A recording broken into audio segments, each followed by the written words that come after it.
2025 সালের 22 এপ্রিল কাশ্মীরের পেহেলগামে এক ভয়ঙ্কর দিন। পর্যটকে ভরা এই শান্তিপূর্ণ উপত্যকা আচমকায় রক্তে রঞ্জিত। 26 জন বেসামরিক নাগরিক নিহত, তাদের মধ্যে শিশু, নারী, এমনকি একজন স্থানীয় মুসলিম। ভারতের অভিযোগ, পাকিস্তানপন্থী জঙ্গি গোষ্ঠী দ্য রেজিস্ট্যান্স ফ্রন্ট এ হামলা চালিয়েছে। দ্য রেজিস্ট্যান্স ফ্রন্ট প্রথমে দায় স্বীকার করলেও পরে অস্বীকার করে। তবুও থেমে থাকেনি ভারত। প্রতিশোধের প্রতিশ্রুতি দেন প্রধানমন্ত্রী নরেন্দ্র মোদী। 7 মে ভারত শুরু করে অপারেশন সিন্দুর।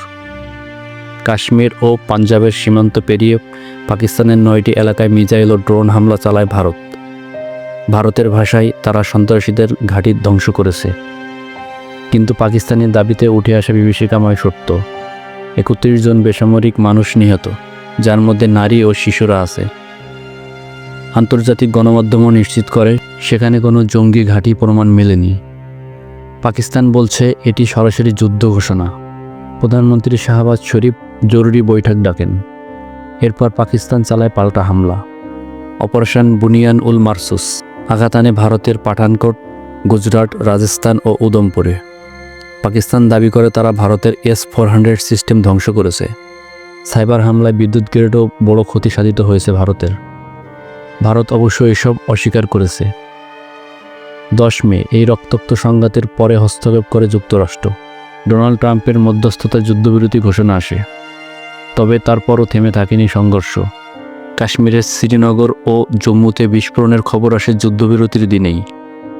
চীন, তুরস্ক, মালয়েশিয়া স্পষ্ট ভাষায় বলে ভারত একতরফা আগ্রাসনী পরিস্থিতিকে জটিল করছে। অন্যদিকে পশ্চিমা বিশ্বের নীরবতা প্রশ্ন তোলে, কাদের পক্ষে তারা? এই পুরো লড়াইয়ে সবচেয়ে বড় শিকার কাশ্মীরের মানুষ।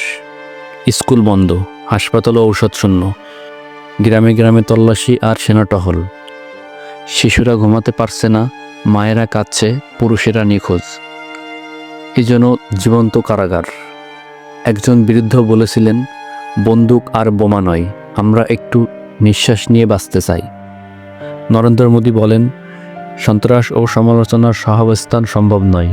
শাহবাজ শরীফ পাল্টা বলেন, আমরা রক্তের জবাব দেব। ভারত দাবি করে যুদ্ধবিরতির সিদ্ধান্ত তাদের নিজের। আর পাকিস্তান বলে যুক্তরাষ্ট্রের চাপে ভারত পিছু হটেছে। প্রোপাগান্ডা, গর্ব আর হুমকির মধ্যে হারিয়ে যাচ্ছে সাধারণ মানুষের কান্না। সংঘর্ষের ক্ষয়ক্ষতি গভীর। ভারত হারিয়েছে 26 জন নাগরিক, 5 জন সেনা। পাকিস্তানে নিহত 40 জন বেসামরিক, 11 জন সেনা। পুঞ্জে একটি গুরুদ্বার ও মুরিদকেতে একটি মসজিদ ধ্বংস হয়েছে। এই যুদ্ধে কে জিতেছে? যে শিশু তার মা হারালো, তার কাছে কেউ জয়ী নয়। যুদ্ধবিরতির পরেও শান্তি ফিরেনি। জম্মু, শ্রীনগর, বায়ালামপুর, বারামুল্লা বিস্ফোরণে কেঁপে ওঠে কাশ্মীর। অনেকেই বলছে এই যুদ্ধবিরতি শুধু কাগজে, মাটিতে নয়। সাবেক ভারতীয় সেনাপ্রধান মনোজ নারাভানে বলেন, যুদ্ধ কখনো গৌরবের নয়, এটি একটি ট্র্যাজেডি। তিনি আরও বলেন, বলিউড যুদ্ধকে রোমান্টিক বানায়, কিন্তু আমরা জানি এর আসল রূপ। আসলে যুদ্ধ শেষ হয় না, এটি থেকে যায় পরিবার, প্রজন্ম আর ইতিহাসে। এই যুদ্ধের পরিণতি, অর্থনীতির পতন, মানবিক বিপর্যয় আর রাজনীতির অন্ধকার। বিশ্ব আজ তাকিয়ে আছে দক্ষিণ এশিয়ার দিকে। 2 পারমাণবিক শক্তিধর দেশের মধ্যে আরেকবার যদি সংঘাত বাধে, তবে পুরো অঞ্চল ধ্বংসের পথে যেতে পারে। সত্যি কি, মিথ্যা কে বলছে?